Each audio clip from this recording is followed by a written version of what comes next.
Құрметті көрермендер, егерде осы видеоға 10 лайк жиналатын болса, мен келесі видеоны қалай лайк жинауға болатынын, көрсеткісіз қалай лайк жинауға болатынын үйретемін. Сәлем, құрметті көрермендер. Бүгін сіздермен мен қазақша бейнесабақ каналы Сапаров Нұрәділ. Бүгін сіздерге мен Алтел операторымен таныстыратын боламын. Менің телефонымда қазір Алтел операторы тұр. Яғни айтқанда мен қазір Super Smart Pro тарифіне қосылдым. Ол өте жақсы тариф. Онда 20 минут басқа операторларға хабарласуға болады, тегін хабарласуға. Яғни айына 1190 теңге төлейсіз. 300 сообщение басқа операторларға тегін жазуға болады. Айына 30 гигабайт береді. Бұл өте жақсы Super Smart Pro. Ал бұл Super Smart Plus деген бұл айына 7 гигабайт береді.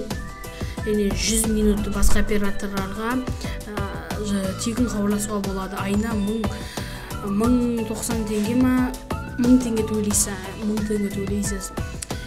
Және де міне бұл жерде Алтел KZ сайтына кіретін болсаңыздар, бұл жерде тарифтермен танысуға болады. Мысалға Super Smart Pro тарифімен танысып көрейік. Бұл жерде толығырақ мәлімет беріледі. Міне бағана айтып өткендей 1190 теңге төлейсіз. Міне 30 гигабайт береді айына. Сізде мысалға өзіңіздің телефоныңызда Алтел сим-карта жүрген болса, сіз өзіңіздің телефоныңызда 3G немесе 4G ұстайтын білеміз. Мысалға қазір телефоныңыздың осы эмеготын аламыз. Бірінші жұлдызша Тор 06 Торды басамыз. Содан кейін сізде эмегот пайда болады. Қазір біз эмеготты аламыз. Және де біз қазір эмеготты жаздық. Енді проверить дегенде басамыз.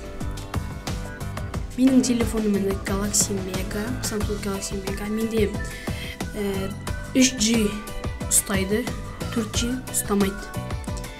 Осылай өздеріңіздің телефондарыңыздың эмеготын жазып, телефонда 3G немесе 4G ұстайтын біліп аласыздар. Бұл Алтел операторы өте жақсы операторлардың бірі, маған ұнады. Бұл Алтел операторына үлкен сәттілік тілейміз. Жұмыстары жалғаса берсін. Сіздермен болған мен Сапаров Нұрәділ, қазақша бейнесабақ.